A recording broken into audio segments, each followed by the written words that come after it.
A special thank you to Warby Parker for sponsoring today's video. In today's thrift store challenge, we will be headed off to Pottery Barn to get some much needed inspiration, and then we are headed off to the thrift store to see what we can come up with for a whole lot less. With that being said, let's go ahead and get started.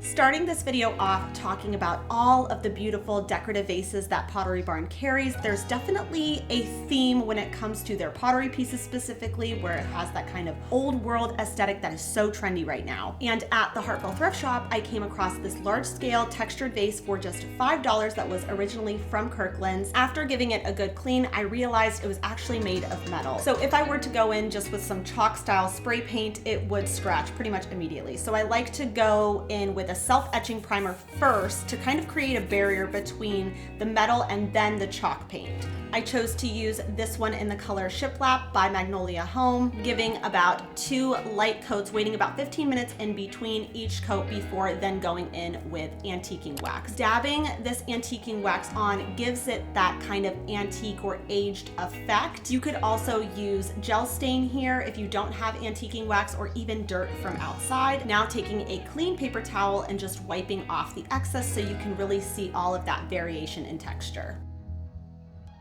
Because I had all of the other supplies on hand, this essentially really did only cost me $5, and I think I'm really able to achieve that high-end look on a budget.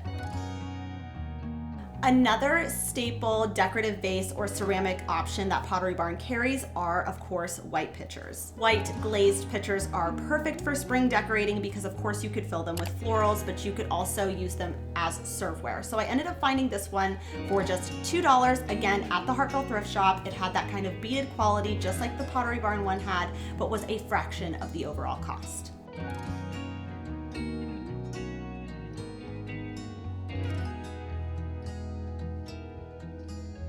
A new glassware item that I really loved from Pottery Barn were these Bedford-footed glass vases. And while I didn't find these in the vase section, I actually found them in the drinkware section. So you guys will have to let me know in the comments, are these supposed to be used as like a special type of drinking glass, or were they maybe just misplaced? And to fill these, Pottery Barn has very high quality stems, but every now and then you can get lucky at your thrift shop and find also really good high quality stems. You just have to do a little bit of digging.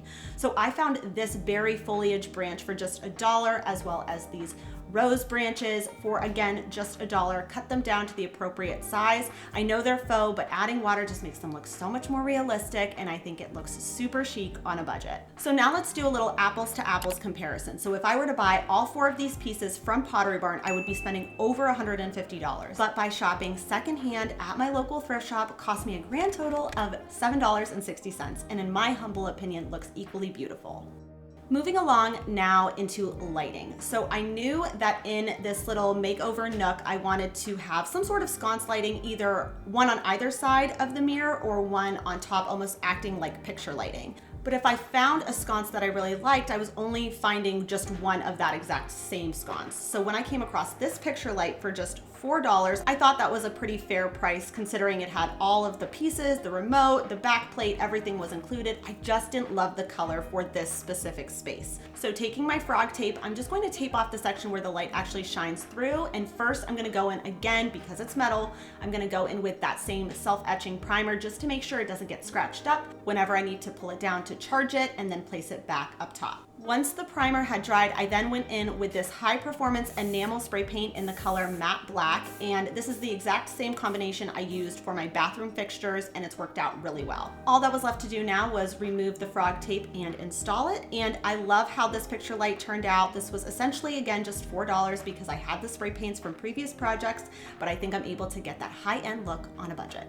As I mentioned earlier, this video is sponsored by Warby Parker, and I'm super excited to be working with them because because as excited as I am for spring to come around, I'm definitely not so excited for all of the spring allergies. And one thing that you might not know about me is most of the time I'm wearing my contacts, but when my eyes are just itchy and irritated, I need to wear glasses just to give my eyes a break from the contacts. And Warby Parker offers everything you need for happier and healthier eyes, and this includes eyeglasses, sunglasses, contacts, even eye exams. And right next to Pottery Barn is actually a Warby Parker retail store, so you can definitely go that route. There's over 190 locations in the US, but I personally prefer to do the at-home try-on program because from the comfort of my own home, I can kind of test out 5 pairs of different glasses that I can kind of see what's comfortable throughout the day. It also gives me the opportunity to try them on in front of my toddlers, which if I ever need a truly honest opinion, they will definitely give it to me. And there's absolutely no obligation to buy. It ships free and includes a prepaid return shipping label to send it back. And when you get your Warby Parker box, it has all of the instructions neatly laid out for you so you know exactly how to proceed once you decide on the pair that you liked the best. So if you're interested in trying 5 pairs of glasses at home for free, go to warbyparker.com/Fia or check the link in the description box below.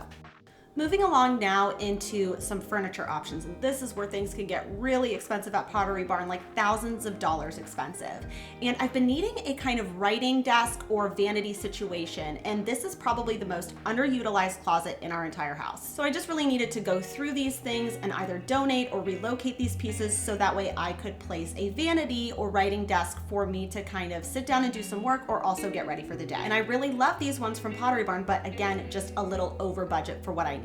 So I ended up finding this one at the Hartville thrift shop for $46.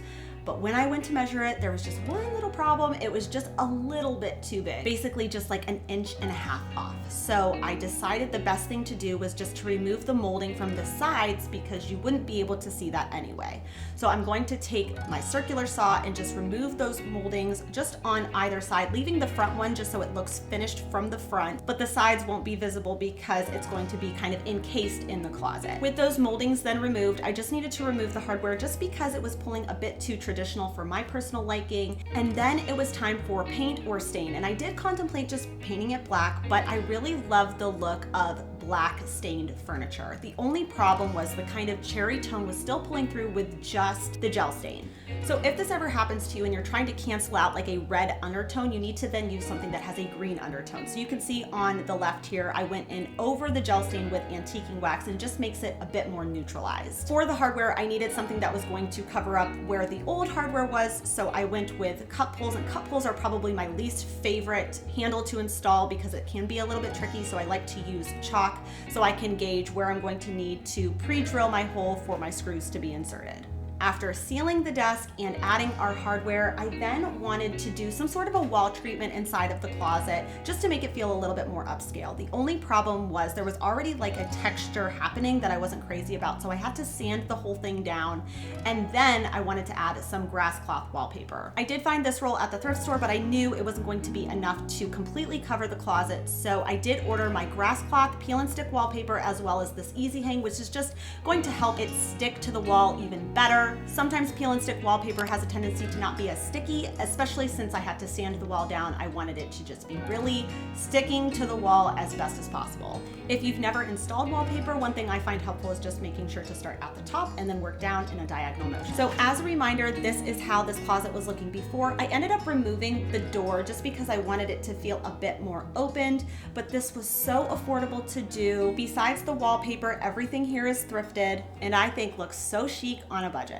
One material that is kind of a constant in Pottery Barn, and it's in small scale pieces like picture frames or large scale upholstery, is leather. You guys might remember if you saw last week's video where I took the top of this previously thrifted and flipped stool and added it to my entryway from the garage just to give me a little bit more storage. So I was left with the kind of base of that stool. Sourcing leather at the thrift store can be tricky. I pretty much never find it in the kind of fabric section of my thrift store, but one place you can find leather and imitation leather is in the coat section or the handbag section of your thrift store. Now, for me personally, I don't have the heart to kind of cut up a vintage, Harley Davidson genuine leather coat for a project, but I have absolutely no problem doing it if it's imitation leather from a fast fashion brand like Forever 21. So I ended up finding this maxi skirt, which was great because it gave me so much extra fabric that I can use on other projects. and it had a little bit of extra detail that I just tried to center on top of the stools. So I just centered those first with my staple gun, and then I just removed the excess fabric that I wouldn't be needing, so that way I could really get a nice clean finish on my corners. Projects like these are great because if you mess up, you can just simply remove that staple and then try again. All that was left to do now was just screw the two pieces together, and this is how the stool turned out.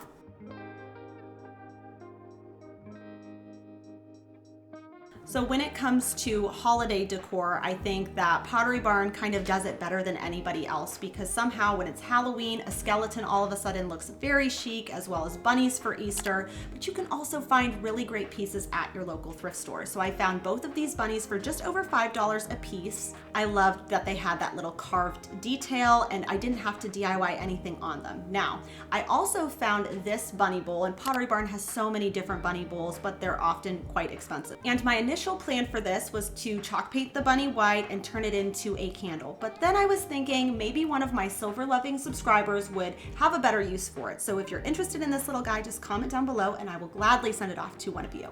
Another serveware piece I found at the Hartville thrift shop was this cake stand. It was originally from TJ Maxx, but I just paid $3 for it, as well as the cloche I found separately was again $3. It doesn't match up like perfectly, but I think it's close enough that no one would really tell, and it looks so chic in this display. Last but not least, an update on the butcher block from Crate & Barrel that I thrifted. So many amazing ideas you guys had, a lot of them related to artwork, which was my initial thought, but then a few of you commented on turning them into corner shelves, and I thought that that was such a great idea. So that is exactly what I did. I ended up only being able to install one at this time, but I definitely want to put the other one up above it. I think that was so clever and definitely a good use of a broken item. And that really wraps it up for today, you guys. Thank you so much for watching. Let me know down in the comments which project was your favorite. Also, if you're interested in trying Warby Parker, don't forget to check the description box below for that link, or just go to warbyparker.com/Fia. I hope everybody has an amazing week, and I will see you guys next Sunday. Bye for now.